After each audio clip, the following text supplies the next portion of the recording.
Like this for racing? Well, I should imagine it was very demanding on the driver in a different way than today. It was very physical. Alan Ross owns this 1934 Lagonda touring car. There was a time when a car like this would have raced in the Le Mans endurance test. In fact, it was a Lagonda that won the 1935 race. Ross drives here every year from England, and for the next 48 hours, hundreds of thousands of devoted fans like him will watch as this French countryside becomes the most exciting spot in the racing world. The battle is fought on 8.4 miles of treacherous roads. The drivers are called marathon men, 3 to a car, who take turns racing and sleeping all day and all night. At the end of 24 hours, the car that has driven the farthest will win Le Mans. A test of men and machines. Of 50 cars from around the world, only half will make it to the finish line.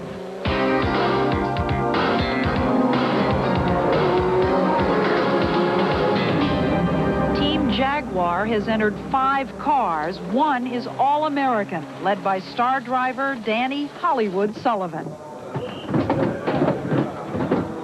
One-time Indy winner Sullivan skipped Le Mans till now because he says it's so dangerous.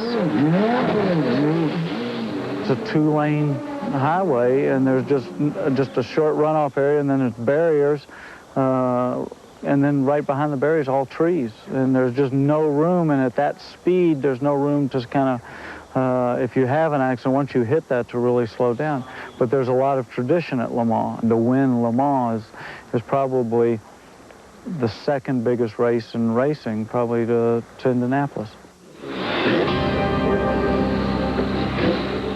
If Jaguar is to reign this year, it must dethrone a dynasty. The dynasty of Team Porsche, whose 3 cars, 2 days before the race began, showed their mettle during qualifying trials. We know that Porsche has it. We know that Porsche is capable of going the distance. I saw him raise the spring. Did you ask him to do that? No. For Mario Andretti, an American who has won every major auto race except Le Mans, this year's race is a family affair. Can I get in? If everything is fine. His son Michael and his nephew John will alternate as drivers with Mario in car 19. Dad's won everything there is to win but this race, and that would be really great that if we can win it, and win it in style with the whole Andretti team.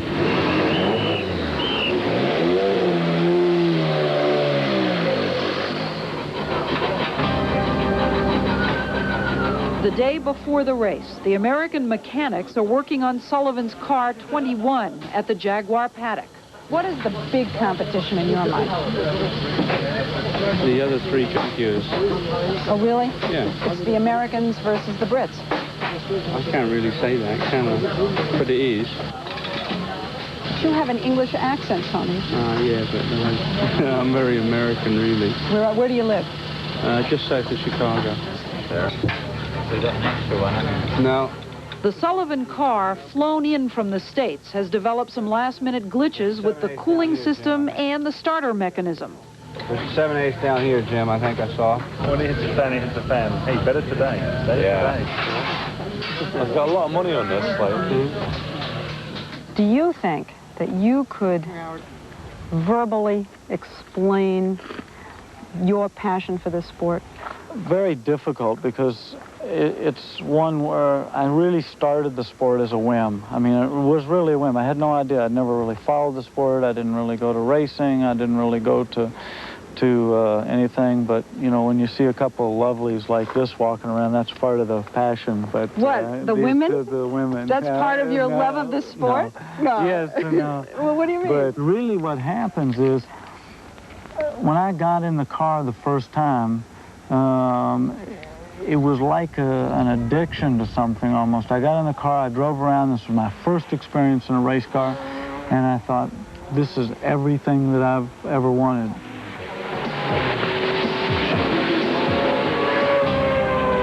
the Andretti family's objective in this race this year? To win. It's the only reason we're here. Third's not good enough? No. Third's losing. Second year, first loser. For the Andrettis, pushing for #1 includes the time trials, where they win a starting position in front of the pack. Because you're a family team, does that put the stress factor up more? You've got to turn that car over to your son, to your nephew. For sure, indeed. Actually, it should be when I'm finished with my stint, somebody else goes in, and that somebody is fine. So it's somebody else.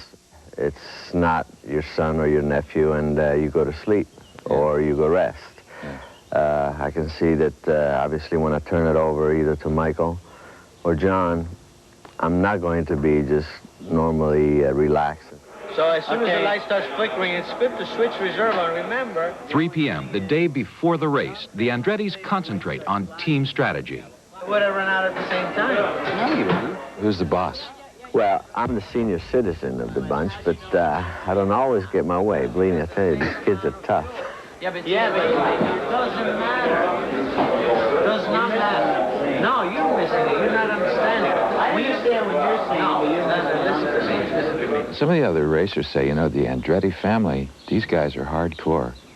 They're only in it for themselves. They're only in it for the family. There's nothing nice about them. That's good. Is that good? Yeah. You don't want to be liked. If you're liked, then you're a loser. Exactly. You don't want to be the most popular guy at the track? No way. No. Why? Because if you're liked, you're not winning. People like you. I mean, your competitors like you when you're not beating you. When you're beating them, they hate you. I want to be hated by all my competitors.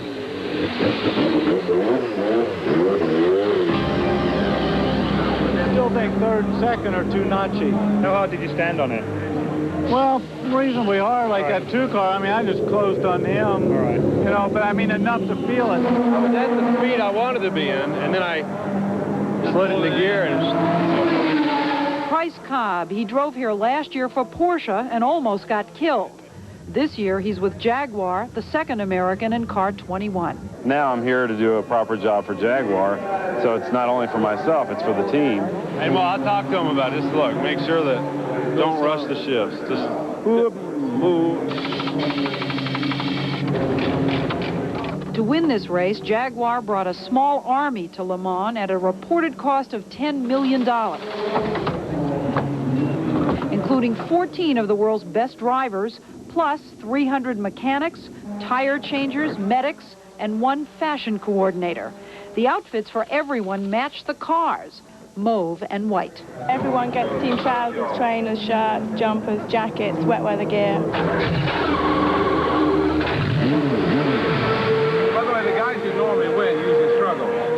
Sir John Egan, the chairman of Jaguar, led the company back from the brink of bankruptcy and back into racing competition.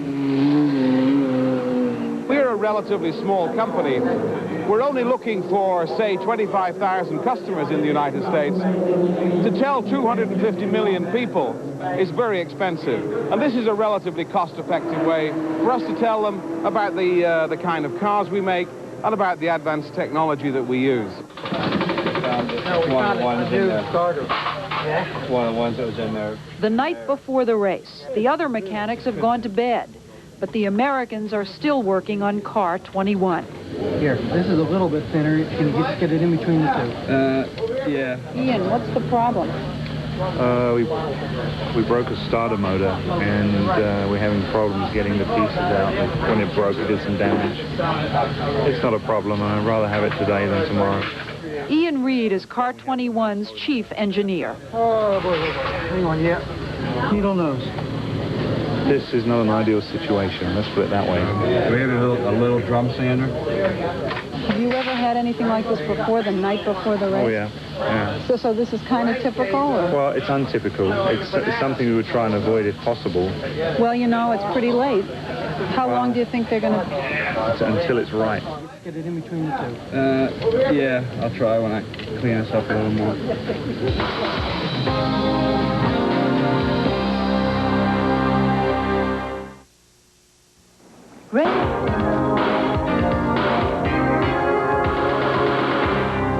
Everybody's thinking the same thing. Let's have a good time. Have some beer. So anybody out there knows how to put a tent up? The race, the wine, the weather. What are you doing in there? Now, we always have a good party for the race. When they talk about Le Mans as a test of endurance, We get any sort of reward for this? they're not just talking about the race drivers. That is hideous. We got to sleep in there, right? Pour l'instant, le commandement! And someone has to keep the peace in this overnight metropolis. We've got nearly 2,000 policemen, firemen, there are about 600. Medical aid, 600 also. Doctors, 80. 100 ambulances. This is Benoit Froget's 14th year as an executive at Le Mans. It reminds you that this is it's a life and death business. Yes, well, for sure it is. Because those ambulances are for both drivers and spectators, of course. 7 hours before the race begins, it's Froget's business to worry about everything. I've got to go on the track to complete the lap and to see different things if everything is okay. Why are they cutting the limbs off the trees?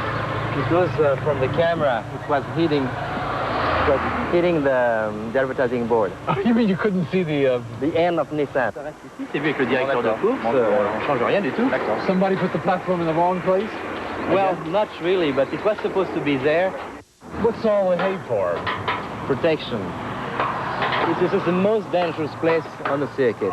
During the race, the best drivers pass it flat out. Flat out? Flat out.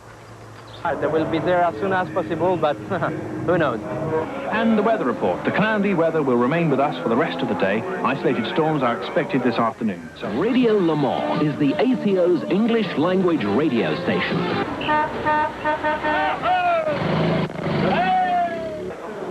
They look almost like toys. That's right.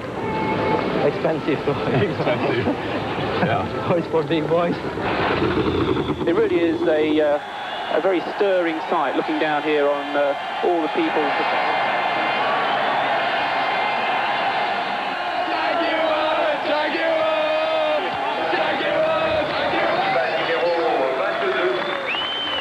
There's nothing like it. There's no other race that can compare. It's the last real motor race in the world.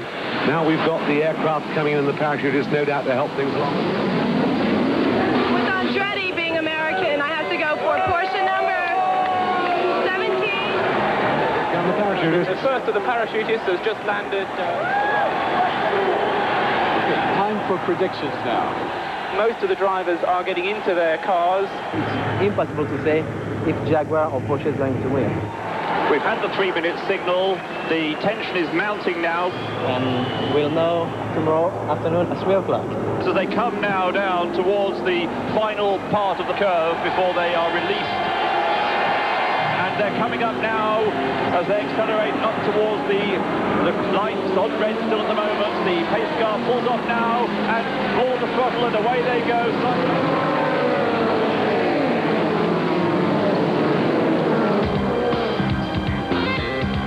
Jaguar number 21 in the middle of that pack. That's the Danny Sullivan car. In the lead, it is number 17, Hans Stuck, and in second place, number 2, Jan Lammers, and the gap is 2.17 seconds. In third place was number 18, Bob Wallach. In fourth place, number 19, Mario Andretti. In fifth It's what everyone came to see, a real hot shootout between Jaguar and Porsche. Catching the leaders. We're at the moment we're the quickest car on the track. We are the best. Porsche. Jaguar, Porsche, Jaguar, Jaguar, Porsche. It's easy for you to laugh. The wing on it, or is that what? Tom Walkinshaw, a Scotsman, builds the Jaguar racing cars, runs the team, and plans the strategy. Is there any chance that you're going to send what I've been told is called a rabbit out there? No, it's a hare. Rabbits only run fast for a small time. They call it a hare. Jaguar pushes its hare, car 2, out in front to keep the Porsches running hard. 2 hours into the race, Price Cobb takes the wheel in Jaguar's car 21.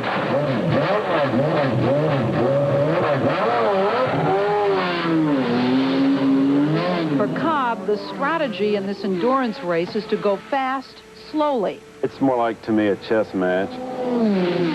Some guy you're following, normally you can make the guy make a mistake. Just intimidate him, he'll get nervous, he's trying too hard to stay ahead of you. You might go a little bit wide. All you need is the width it takes to put your car underneath him, and then you're past. If you had the perfect position to be, where would you be? I think I'd be right where we are. You know, I mean, it's nice to be at the lead, but sometimes there's a little bit more pressure on you at the lead than there is if you're in, you know, if you're in second place, because maybe the car is chasing you, so you feel like you have to push it a little harder. Try and keep your eye open. It's hard if you don't put ever anything in your eyes. Jaguar wants every edge possible to keep the drivers at their peak. Pedal harder. No, just fine. Just keep going north. They even brought along a doctor, physical therapists, and a masseur. Is this for suntan? No, that's to relax the muscles in the eyes. Grundle driving slightly more conservatively, but going nicely. Number 21 Jaguar, that's the Danny Sullivan car, is, it seems to me, closing up gradually on those ahead. Car 21 is fourth. This is just where the engineers want it to be. They're only using about 85% of the potential of the car. Other Jaguars in front of them, nothing else. They're only about half a lap out of the lead.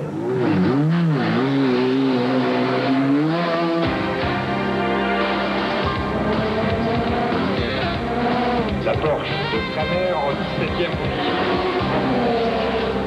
3 hours into the race at Le Mans, 21 hours to go, and already a major question for Porsche and its competitors is fuel consumption. The Jaguars and the Porsches are pushing each other to the limits, going all out for the lead, burning up fuel as if it were limitless.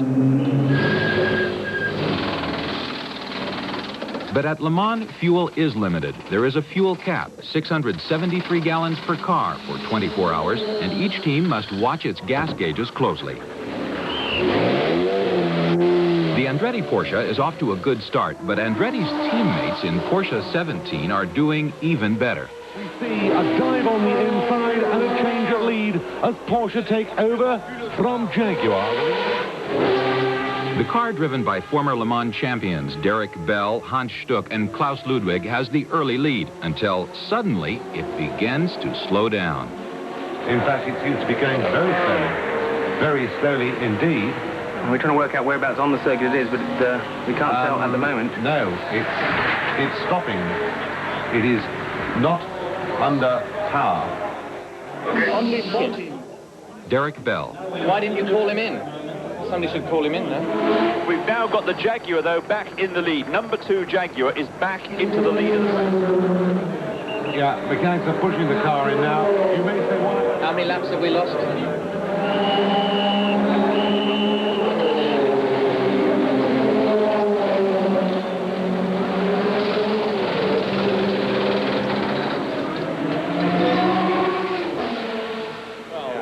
Ran out of fuel because I assume Klaus miscalculated or misread something or other. I can't think what it was, but he did one lap too many on a tank full of gas, which you can't do. It was a little mistake.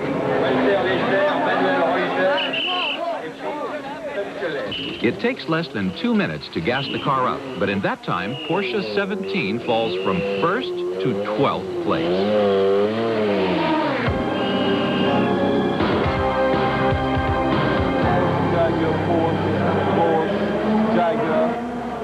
The first 5 places are all Jags and Porsches. Porsche, Jaguar, Porsche, Jaguar, Porsche. It's kind of boring, isn't it? It is a bit. It's a bit of a monopoly, isn't it?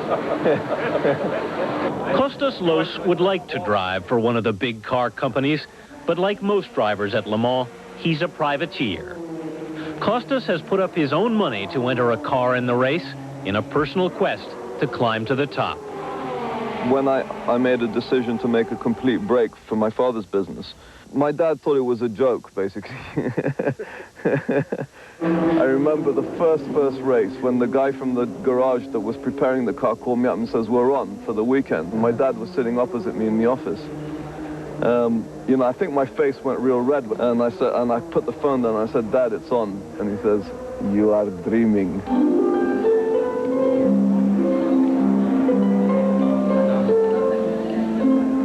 As dreams go, it's been expensive. $500,000. Fortunately for Kostas, his father is a Greek shipping tycoon. Είναι και ο Δημήτρης εδώ. Από όξω, εδώ τον έφερα. Και μετά χάλασε το αυτοκίνητο. Have any wishes for him now in terms of what happens to his career? I wish that he finds some good sponsors. First of all, I wish that he is always in good health. Yeah. That's the main thing. Why are you laughing? But he finds some good sponsors. Yeah, how about you? You're always a sponsor, right? Yeah, I'm the reserve. The reserve. But even for someone as rich as Kostas, one backer isn't enough. To race in the big leagues, you need a corporate sponsor.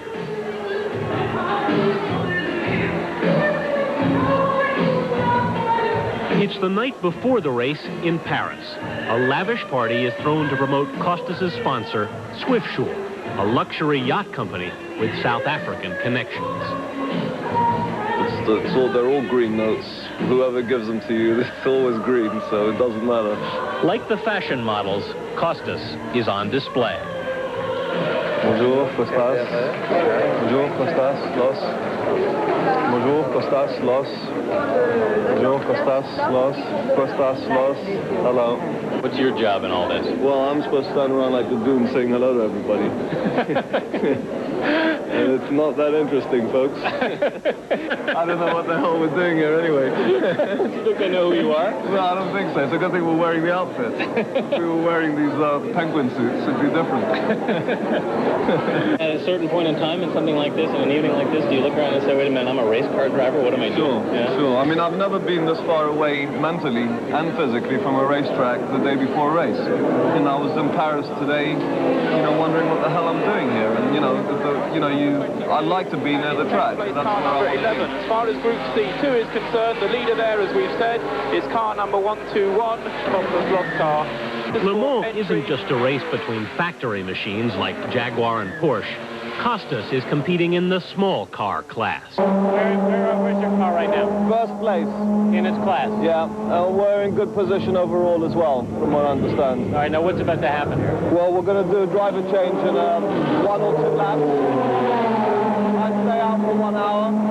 I come in, and then Evan gets in the car, does the same thing, and then we start our longer shifts.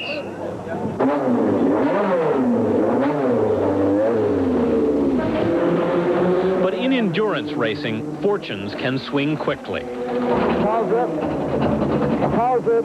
Oh, okay, the brake pedal has just disappeared. Okay, did you tell him? Tell him.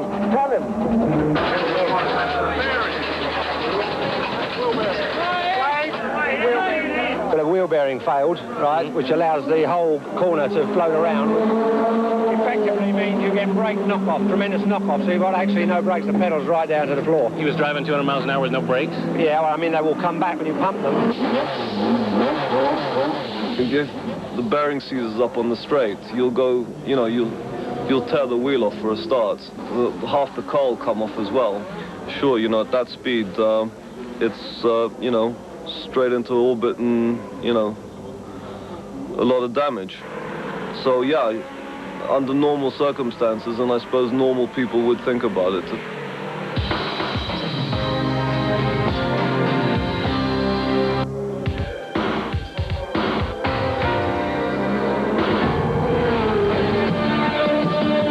Radio Le Mans. 100 moments. Yeah, it shows McLaren and number 19 Porsche in the lead, number 18 Porsche in second place, number 2 Jaguar in third place, number 21 Jaguar. It's almost 7 hours into the race, and the lights have come on here in Le Mans because the hard part is about to begin. The hard part is the night.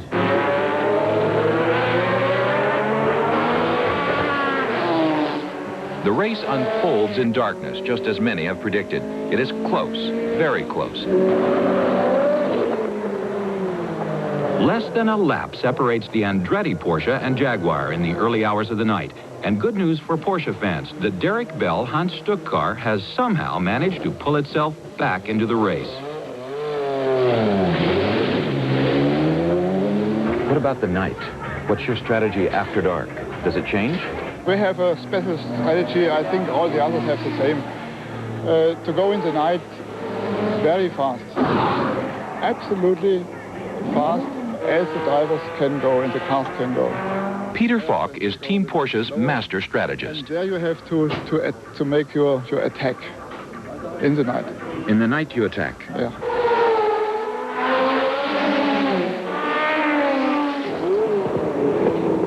In the night, you also get tired, and everything becomes more difficult at Le Mans for the drivers, the mechanics, and even the fans.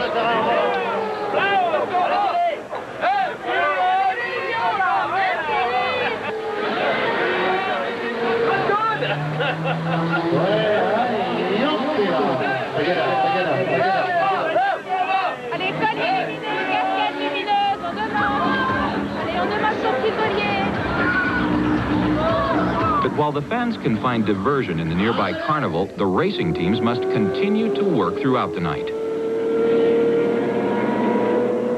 We're not trained to be long-distance drivers. When we see the prey in front of us, we go for it in our type of racing because that may be the only chance you have.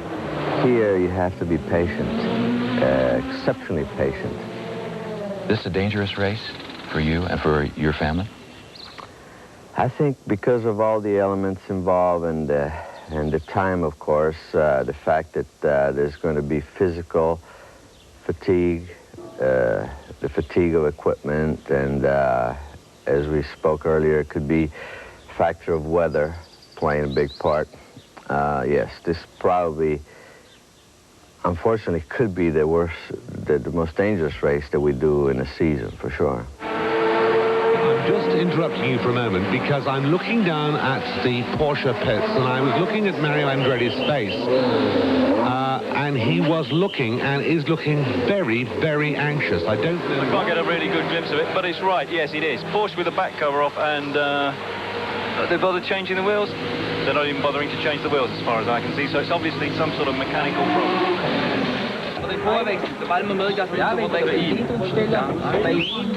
Bummer now. I mean, it's just... You're running on 5 instead of 6, I guess. Yeah. What do you think went wrong?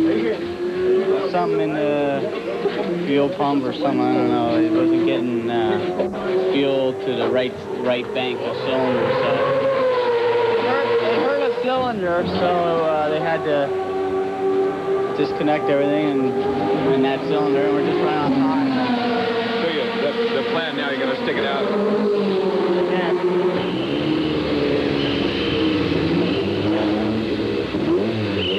The Andretti car had been in first place. It limps back into the race well behind the leaders.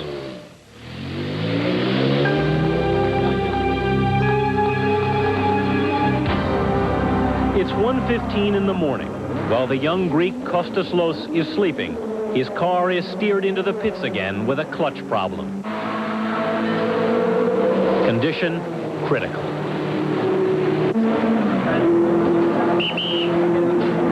After 25 desperate minutes, the pit boss decides the race is over. How would you characterize the kind of luck you've had in this race? With a capital S. I can't believe it. I'm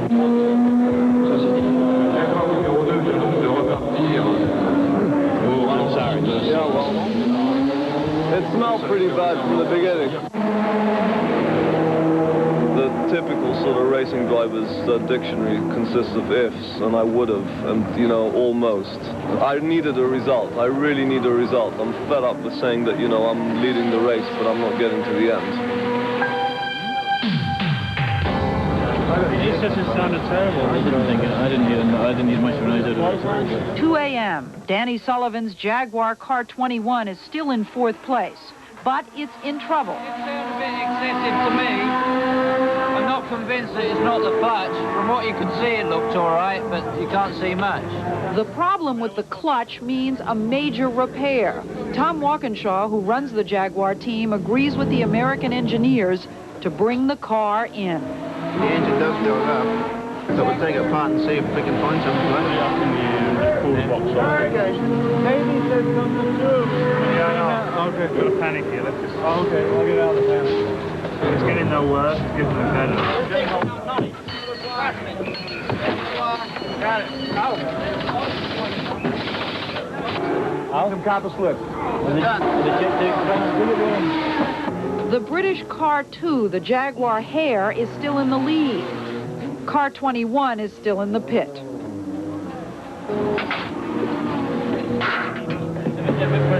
Well, then look at you doing what you're doing so that you're running the question about here. Probably just the release bit on this. After an hour, 20 laps behind the leaders, they think they finally solved the problem.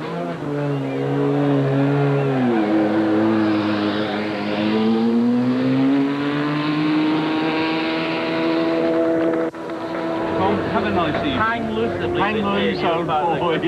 But after just half an hour, the car comes back in. You know what it's like? You might be able to describe it better, but it's like when it just takes up the slack and there's just a big float. You just feel it's big, heavy, like an old truck. Even if you slow down and just do it, you know, I slowed down and tried to do it easy, you know, just whoop. With a nice clutch change, same deal. And it went from one lap where I got it, that one time I thought I felt it, next time 4 or 5 times. And it was getting worse, I just slowed down. After a short time, it's obvious the task is hopeless. The decision is made to pull 21 out of the race. Yeah, frustrating for all of us, particularly, you know, in a 24-hour race when it's this late at night. Everybody's been up for a day, basically, and you're just tired, and those guys work that hard and think, okay, we fixed it. You go out and the wind's been taken out of your sail anyway, and, you know, because you're 25 laps behind and no chance of anything, and you go back out and it does it again. But the American mechanics refuse to give up. Exhausted, they keep working and working. By dawn, 21 is fixed. You figure out all the possible solutions. And if it's greater than 50-50, you go for it. That's what you're here for. I'm told by the race masters that you're number 24. Are you in this race? No. Out of it? Out of it. How do you feel? Well, a little disappointed because the car was going so well at the beginning, and you know, I really thought it was a year for, if not a Jag, certainly, I mean, if not me, certainly a Jag. It's a tough one. This race is so tough.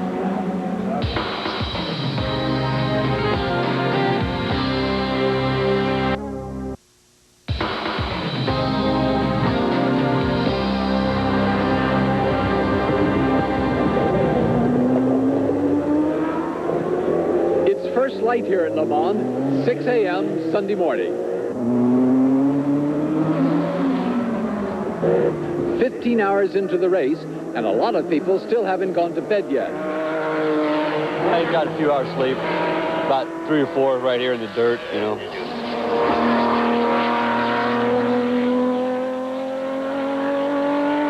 What kept you up all night long? Watching the cars, I was fascinated by the duel between the Jaguars and the Porsches. After such a long race, and they're still on the same lap. It's incredible. How's it been all night long? Faster than I can ever remember. Really? Yeah, cars were going all night, rather than cruising around through the night, racing through the night.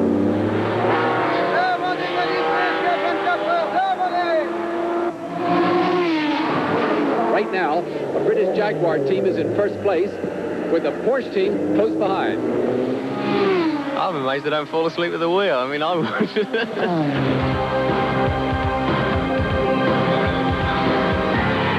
Remember the Porsche that ran out of gas on the track? The one co-driven by Derek Bell? Well, with 4 hours to go at Le Mans, it is only 1 lap out of first place. We have a fuel pump pickup problem now. Maybe some dirt in the system. I sincerely hope we can wash it through and then we go balls out, you know. And I think we share the end now with Derek and myself. The two of you.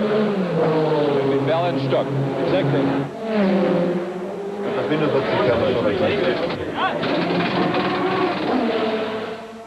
Porsche is still watching its fuel consumption closely.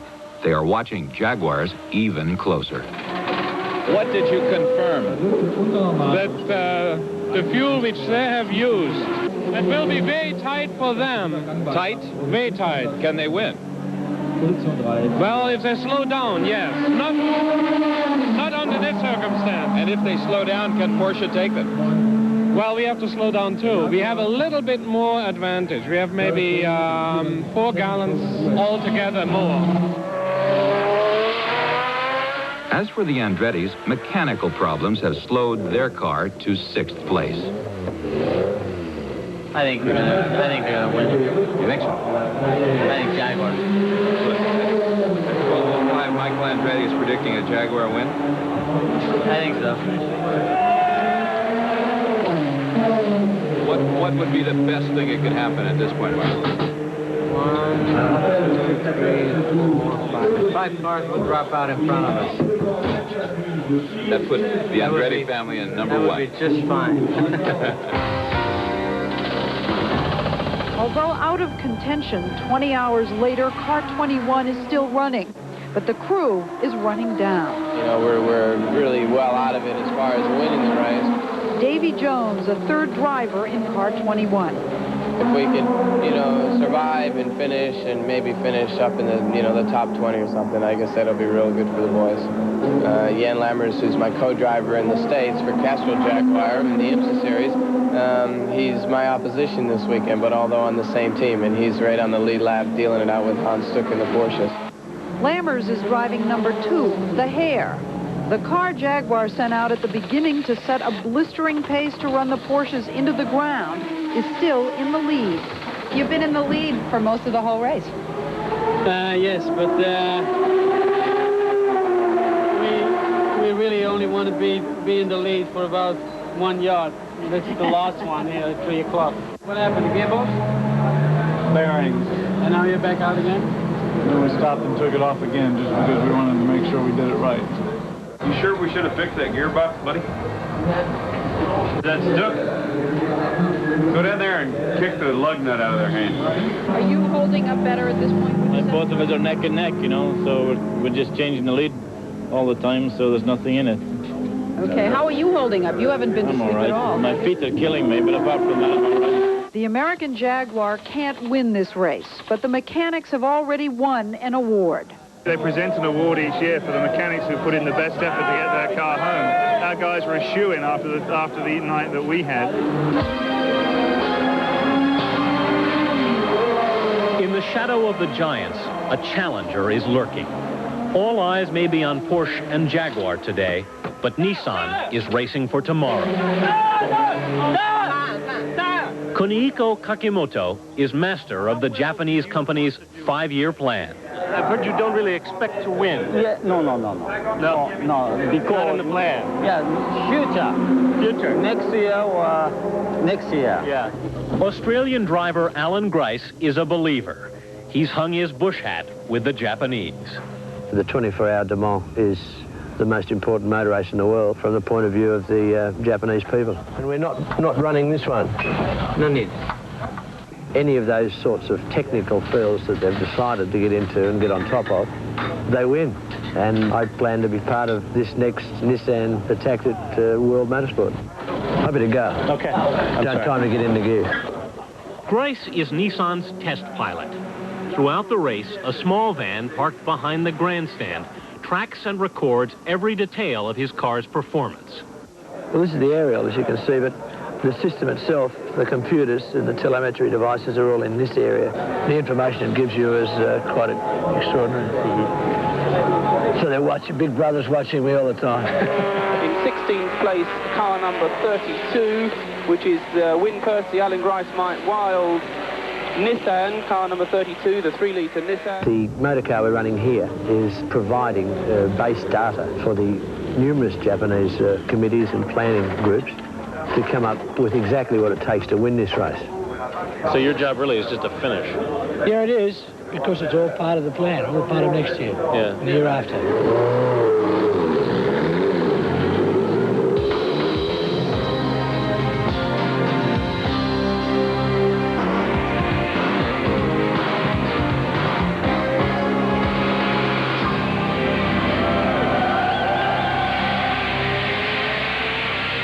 just 2 hours left. And this car race is still a horse race. One thing is absolutely certain. We are in for a tremendous finish here at Le Mans in 1988. Jaguar is in the lead. That car is absolutely red hot. But Porsche is just half a lap behind. The excitement mounts here at Radio Le Mans now, and less than an hour and a half to go before the Nothing like this. Nothing so exciting as this. Remember Alan Ross, the Jaguar fan we met on the road to Le Mans? Hang on. That's the Porsche trying to go through. We caught up with him for the finale. Hope the Jaguar got out in front of him. But everything seems to be falling into place for the Jaguar.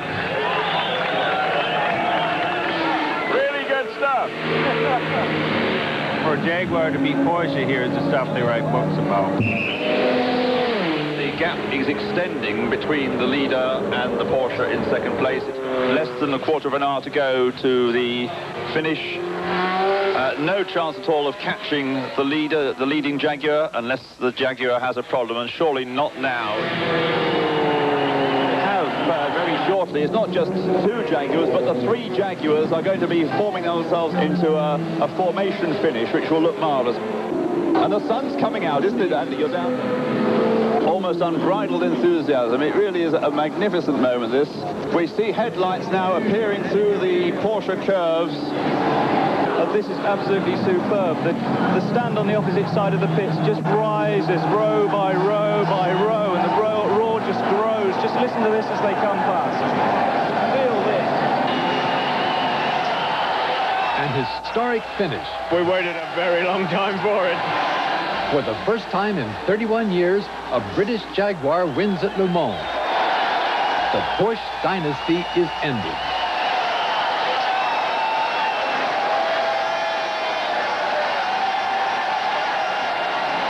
How do you feel? Good. I mean, 24 hours tired. It's a long day, huh? It's a long day, especially when you don't win. Hardest I've ever driven in a long distance race. I haven't done many, but I know they're not supposed to be this way.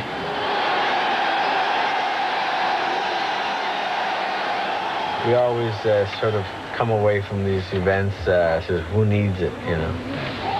Then again, if the proper opportunity presents itself, let's do it again.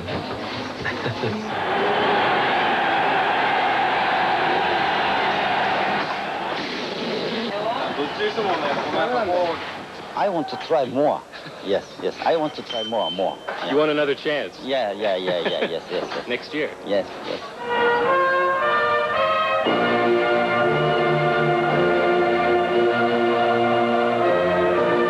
This is very impressive. Even at Indy, you don't get quite this kind of patriotic nationalism. But you know something very classy too, all the German mechanics from the Porsche team, they all just came down here and congratulated every one of us. And all of them.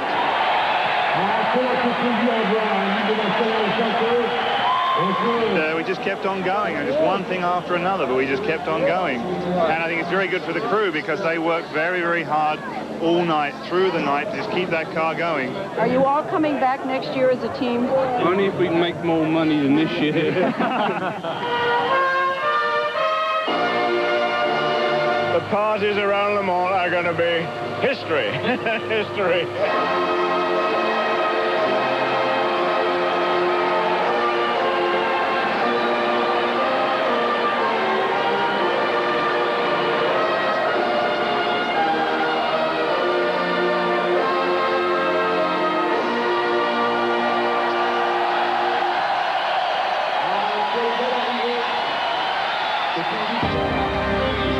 They say in auto racing that you win on Sunday and sell on Monday.